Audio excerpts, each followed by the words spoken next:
Bonjour, je suis Caroline de Souffle Quantique et dans ma série de vidéos La boîte à outils de l'éveil, je vais vous parler ce matin de l'intérêt de répéter des sons pour favoriser l'état méditatif, c'est-à-dire l'état qui est de plus en plus calme, sans pensée, avec un changement d'onde cérébrale qui peu à peu deviennent comme les ondes pendant lesquelles nous sommes habituellement endormis, et pour autant en étant vigilants. C'est-à-dire qu'une vraie méditation, c'est une méditation dans laquelle l'état physiologique du corps est profondément au repos et pour autant la vigilance est là. Et c'est comme ceci que la méditation régénère profondément ce corps en fait, dont les besoins sont avant tout de la détente. Donc les sons méditatifs, ils proviennent de différentes traditions. On les trouve chez les bouddhistes, on les trouve dans les Védas en Inde, on les trouve même dans la répétition aussi catholique avec les rosaires, on les trouve chez les orthodoxes, on les trouve également donc chez les soufis, les musulmans. Toutes les religions et toutes les traditions spirituelles, pratiquement, enfin pas toutes, mais de nombreuses traditions, utilisent ces sons. Alors, pourquoi ? Eh bien, en fait, ils viennent d'une part apporter leur fréquence spécifique qui est riche à la fois d'une vibration qui est encore proche de ce champ de tous les possibles, de ce champ de conscience qui commence par, on va dire, aller vers le pouvoir de manifestation sous forme d'ondes. Et donc ces sons, ce sont des ondes, des vibrations qui sont restées connectées à ce champ de tous les possibles. Et ensuite, eh bien, toutes les problématiques que nous avons viennent de l'identification à notre corps, de l'identification à notre personnalité, à nous croire uniquement des êtres de matière séparés du grand tout. Et la répétition, donc, comme ça, de ces différents outils qui viennent nous libérer de ces limitations, ils agissent de différentes manières. C'est-à-dire que quand nous le récitons à voix haute et les yeux ouverts, eh bien, ils vont venir fluidifier plutôt les neurones qui sont concernés par le préfrontal, par notre esprit conscient.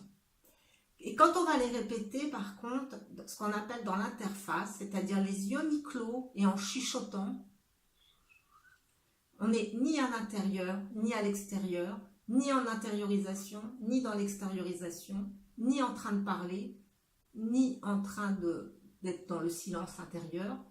Eh bien, on est dans ce que Aziz appelle l'interface, c'est-à-dire dans un endroit où il n'y a beaucoup moins ou plus de dualité. Il ne fait ni jour, ni nuit, ni chaud, ni froid.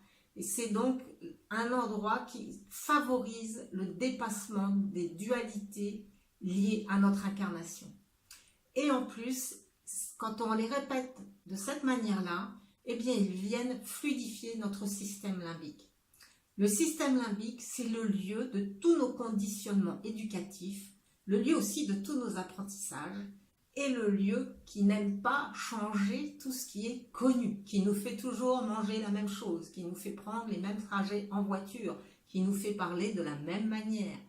Et plus nous vieillissons, eh bien, plus nous rigidifions ce système limbique qui devient peu enclin au changement et à accepter le nouveau. Et d'autre part, le système limbique aimant la répétition, eh bien, il aime répéter ses sons sans se rendre compte qu'en fait, en répétant ces sons, eh bien, c'est une ruse parce que peu à peu, il va se fluidifier et du coup s'ouvrir au nouveau, même si ce n'est pas son intention de base.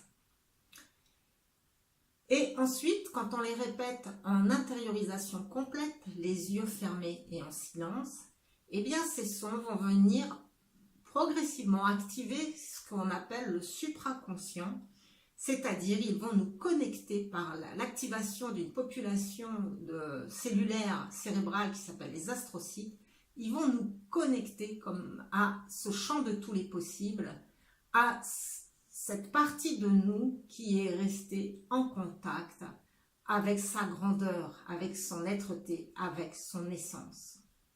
Et quand on fait l'expérience profonde de la répétition de ces sons, on peut même sentir qu'à un moment, on ne les répète plus. Ils se répètent au niveau cellulaire et à un moment encore plus profond, ils se vibrent dans nos cellules alors que nous sommes dans un état de paix profonde. Donc ces sons, ce sont des accélérateurs de transcendance. Ils favorisent notre connexion donc, à cette source unicitaire qui est décrite par les spiritualistes depuis 3000 ans et qui maintenant est corroborée par les découvertes de la physique quantique. Et ils accélèrent notre transformation d'une manière extraordinaire.